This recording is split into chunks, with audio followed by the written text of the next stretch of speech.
தமிழ் சினிமாவில் பல படங்கள் பாடல்களுக்காகவே ஓடியிருக்கின்றன.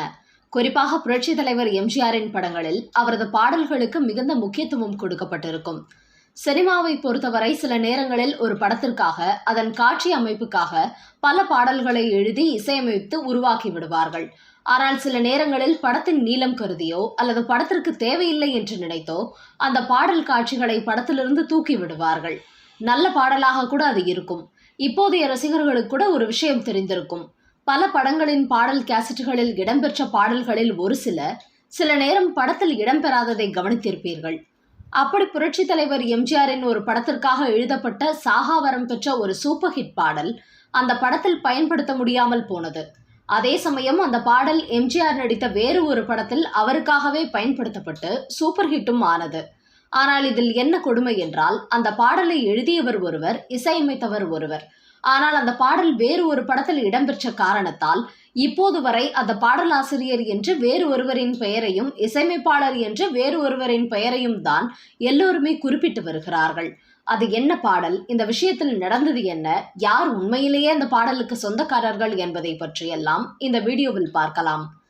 பொதுவாகவே இதுபோன்ற படங்களுக்காக எழுதப்பட்ட பாடல்களை தங்களது படங்களில் பயன்படுத்த முடியாத சூழல் ஏற்படும் போது படத்தின் தயாரிப்பாளர்களே தங்கள் வசம் வைத்துக் கொள்வார்கள். சில நேரங்களில் அது இசையமைப்பாளரின் வசமும் இருக்கும். உங்களில் பல பேருக்கு ஒரு விஷயம் தெரிந்திருக்குமா என்று தெரியவில்லை. இசைஞானி இளையராஜா அப்படிதான் சில பாடல்களுக்கு இசையமைத்து அது ஏதோ சில காரணங்களினால் படத்தில் பயன்படுத்த முடியாமல் அவர் கைவசமே இருந்தது. பல இயக்குநர்கள் அதில் ஒரு சில பாடல்களை எங்களுக்கு கொடுங்கள், நாங்கள் எங்கள் படத்தில் பயன்படுத்துகிறோம் என கேட்டார்கள். ஆனால் இசைஞானியோ, என்னிடம் இருக்கும் இந்த 6 பாடல்களையும் வாங்கி மொத்தமாக ஒரே படத்தில் பயன்படுத்துவது என்றால் நான் தருகிறேன், தனித்தனி பாடலாக தரமாட்டேன் என்று கராராக கூறிவிட்டார். அதனால் மற்ற இயக்குநர்கள் வேறு வழியின்றி ஏமாற்றத்துடன் பின்வாங்கிவிட்டார்கள். ஆனால் இயக்குனர் ஆர் சுந்தர்ராஜன் அப்போது இசைஞானியின் இசையில் வெற்றி படங்களாக இயக்கி வந்தார்.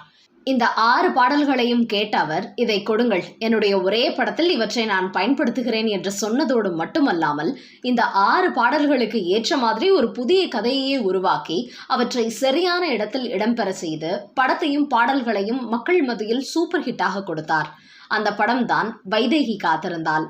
சூப்பர் ஸ்டார் ரஜினிகாந்த் மணிரத்னம் இயக்கத்தில் நடித்த தளபதி படத்தில் கூட புத்தம்புது பூ பூத்ததோ என்கிற பாடல் ஒளிப்பதிவு செய்யப்பட்டது.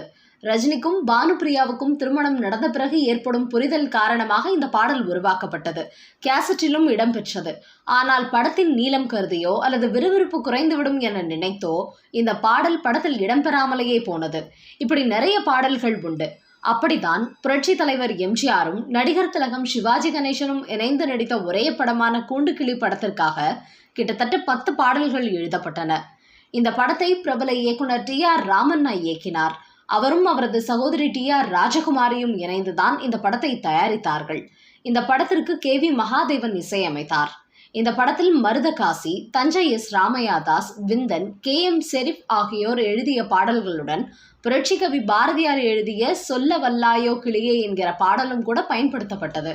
ஆனால் இந்த 10 பாடல்களில் ஒரு பாடல் படத்தின் நீளம் கருதி ஒலிப்பதிவு செய்யப்பட்டாலும் கூட பயன்படுத்தப்படாமல் அப்படியே தூக்கி ஓரமாக வைக்கப்பட்டு விட்டது. இந்த பாடலை எழுதியவர் கவிஞர் விந்தன். இத்தனைக்கும் இந்த கூண்டுக்கிளி படத்தில் ஏற்கனவே அவர் எழுதிய 3 பாடல்கள் இடம்பெற்றிருந்தது. இந்த 4வது பாடல்தான் இடம்பெற முடியாமல் போனது. இந்த கூண்டுக்கிளி திரைப்படம் 1954 வெளியானது. அதன் பிறகு அடுத்த வருடமே புரட்சி தலைவர் எம்ஜிஆர் கதாநாயகனாக நடிக்க குலே பகாவலி என்கிற ஒரு ஃபேண்டசி திரைப்படத்தை இயக்கினார் TR ராமண்ணா. இந்த படத்தை அவரே தயாரித்தார். 1001 அற்புத இரவுகள் என்கிற பிரபலமான அரேபிய கதையை தழுவி இந்த படம் உருவாக்கப்பட்டு இருந்தது. ஓர் அரசன் திடீரென்று கண் பார்வை இழந்து விடுகிறான். இதற்கான பலி கதாநாயகன் மீது விழுகிறது. அரசனுக்கு மீண்டும் பார்வை கிடைப்பதற்கான முயற்சியில் ஈடுபடுகிறான். எளிதில் செல்ல முடியாத பகாவலி நாட்டில் உள்ள ஒரு மலர் இழந்த பார்வையை மீட்டு தரும். வழியில் எதிர்ப்படும் ஆபத்துகளை எவ்வாறு எதிர்கொண்டு மலர் கொண்டு வருகிறான் என்பதே கதை. ஒரு பிரச்சனை, அதற்கான தீர்வு, வழியில் ஏராளமான சவால்கள், நிறைவில் வெற்றி என்கிற ஜனரஞ்சகமான கதையம்சத்துடன் இந்த படம் உருவானது. சொன்னால் நம்ப மாட்டீர்கள், வெளியாகி 65 ஆண்டுகள் கழித்து இப்போது பார்த்தாலும் பெரியவர்கள் சிறியவர்கள் அத்தனை பேரையும் கவர்ந்து இழுக்கும் இந்த படம் 1935 இதே பெயரில் ஒரு படம் வெளியாகி இருந்தாலும் அது கவனம் பெறாமல் போனது. எம்ஜிஆர் நடித்த இந்த குலே பகாவலி படம் தான் இப்போது வரை ரசிகர்கள் மனதில் நிற்கிறது. இந்த படத்தில் கதாநாயகியாக டி.ஆர். ராஜகுமாரி நடிக்க இன்னும் 2 கதாநாயகிகளாக ராஜசுலோக்ஷனா, ஈவி சரோஜா மற்றும் ஜி. வரலட்சுமி ஆகியோர் நடித்தனர். இந்த படத்தில் எம்ஜிஆரும் ஜி. வரலட்சுமியும் இணைந்து பாடும் விதமாக ஒரு பாடல் தேவைப்பட்டது. குறிப்பாக காதலர்கள் தனிமையாக இருக்கும்போது காதல் மயக்கத்தில் பாடுவது போன்று அந்த பாடல் இருக்க வேண்டும் என்பது போல காட்சி இருந்தது. அப்போதுதான் இயக்குனர் டி.ஆர். ராமண்ணாவுக்கு கூண்டுக்கிளி படத்திற்காக தாங்கள் இசையமைத்து அதன்பின் வேண்டாம் என்று ஒதுக்கி வைத்த அந்த பாடல் நினைவுக்கு வந்தது. உடனடியாக அந்த பாடலை இந்த குலே பகாவலி படத்தில் பயன்படுத்த முடிவு செய்தார் டி.ஆர். ராமண்ணா. ஆனால் இந்த குலே பகாவலி படத்திற்கு இசையமைத்தவர்கள் எம்.எஸ். விஸ்வநாதன் ராமமூர்த்தி.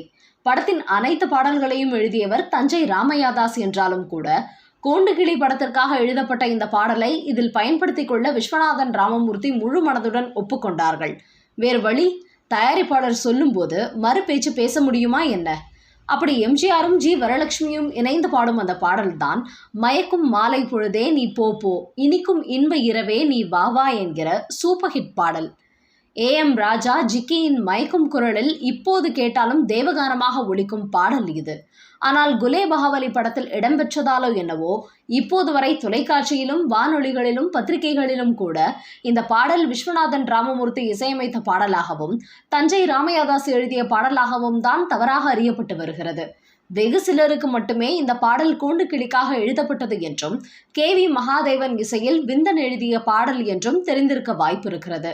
அதே சமயம் எம்ஜிஆரின் ஒரு படத்திற்காக எழுதப்பட்ட பாடல் அவரது அடுத்த படத்திற்காகவே பயன்படுத்தப்பட்டது என்பதிலும் அந்த பாடல் சூப்பர் ஹிட்டாக அமைந்துவிட்டது என்பதிலும் நமக்கு சந்தோஷமே.